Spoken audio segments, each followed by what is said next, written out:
Hello everybody, it's Rick Miller with Southside Realtors, and thank you for watching my Jodeco Properties YouTube channel. I thought I would try something a little bit different.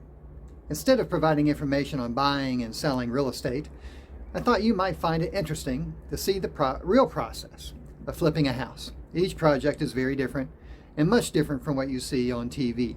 These projects are not easy and can be complicated, but not so complicated or out of reach from something that you can do yourself. Over the next few weeks, I'm going to try and capture the rehab process on this project that we will be calling Saving Monica. So please subscribe and click on the bell so you will be notified once new episodes are posted. I'm going to start from the very beginning and we will work our way through the sale. You never know how these stories will unfold. I always start out with a plan, but as the process unfolds, it's always interesting to see how it evolves, which is often very different from what you originally expected. So now is as good a time as any to get started.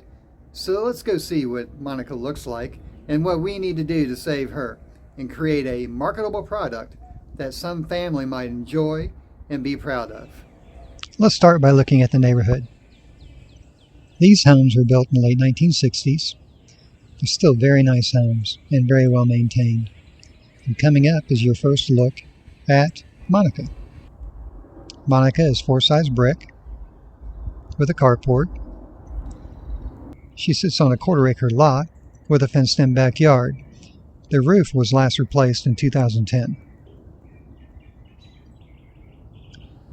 The current owner has owned Monica since 1992. However, she has not been lived in for the last 4 years.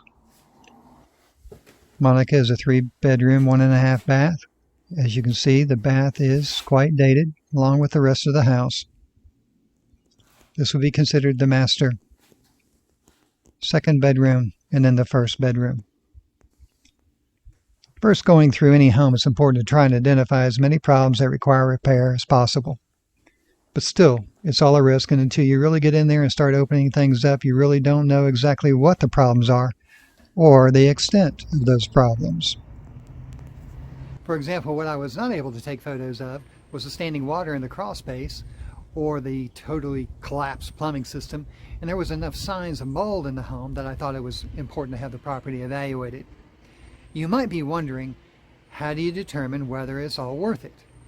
Now, I'm not a professional home inspector, and you probably aren't either, but this is my recommendation. Your remodel should be based on how it will affect the appraisal, while also being technically sensitive to what will and will not be a concern to a property inspector. And most of all,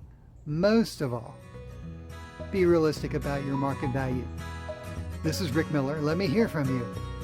Please subscribe. And until next week, we will be doing what we can to help save Monica.